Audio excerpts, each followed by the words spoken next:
आपण मैंने भी चाहूँगी आपण को गोलाप गचरे एमती बहुत सारा फुल आसू ताहले आपण मैंने ये टिप्स को निहाती भाव फॉलो करंतु।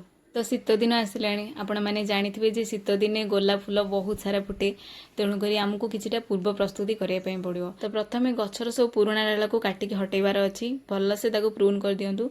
तापर 5 लिटर पानी रे 1 चामच फंगिसाइड पकई दिंतु भलसे मिक्स करके गाधे दिंतु पूरा गछ को भलसे वाश कर दिंतु।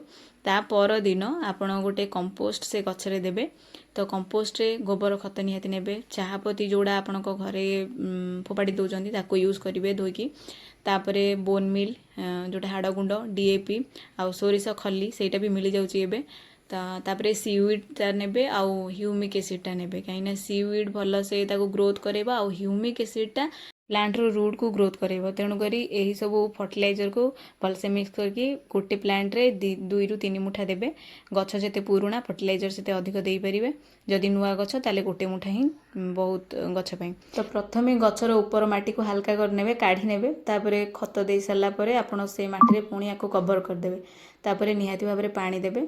आउ गोटे फर्टिलाइजर अच्छी प्लांट प्रोटेक्शन सेटा जो भी सब मिलीबग लगे प्लांट रे ताको रोकिबो सुपर सोनेरा बोली गोटे मेडिसिनटा एटा को पकेला परे प्लांट रे जहाँ भी सब पुराना रोग थिबो जो भी सब जौ आ मिलीबग सब लागी थिबो से सब हटि जीवो तापरे नुआ ग्रोथ भी हबो। तो एटा मोर पर्सनल एक्सपीरियंस बहुत भल एटा रिजल्ट दिए तेणु करी मु आपन सहित शेयर कली। तो एई मेडिसिनटा कोनोसी भी मंजी दुकान रो आपन को मिली जीवो। तो आपको सब बेले स्प्रे करेंगे ना 15 दिन को थरे स्प्रे करेंगे। ता सहित फर्टिलाइजर भी स्प्रे हम पेस्टिसाइड और हर्बिसाइड भी स्प्रे करा पड़ो कहीं एटा ही मेन टाइम आपको प्रोटेक्ट करार। जदि एबे प्रोटेक्ट करेंगे ताहले एमती कढ़ फूल किसी भी आसबनी गछ सहित फूल और पत्र सब खराब हो। जदि आप नेक्स्ट अपडेट जानापी चाहते ताहले मते निहाती भाव में कमेंट रे पार्ट 2 बोली लिखंतु।